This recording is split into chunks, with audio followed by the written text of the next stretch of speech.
বাচ্চারা কিভাবে মায়ের প্রতিশোধ নিল। এই মা বিড়ালটা প্রতিদিন তার বাচ্চাদেরকে জঙ্গলে রেখে বাজারে খাবার খুঁজতে বের হতো। একদিন সে একটি হোটেলের সামনে কিছু রুটি পায়।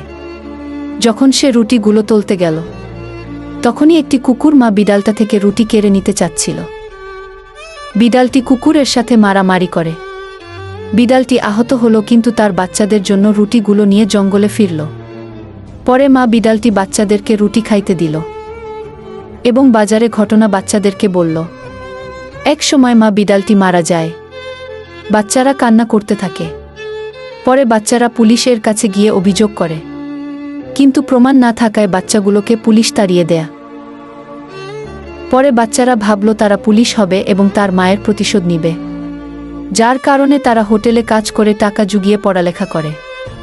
একদিন বাচ্চা বিড়াল এর মধ্যে একজন পুলিশ হয় এবং সেই বাজারে যায়। সেখানে দেখে কুকুরটি চা খাচ্ছে। পরে বিড়াল পুলিশ এসে কুকুরটিকে অ্যারেস্ট করে। গাইস, বাচ্চা বিড়ালগুলো তো তাদের মাকে ভালোবাসে। তোমরা যদি মাকে ভালোবাসো তাহলে একটি লাইক এবং চ্যানেলটিকে সাবস্ক্রাইব করে দাও এবং কমেন্ট মা দেখে দাও।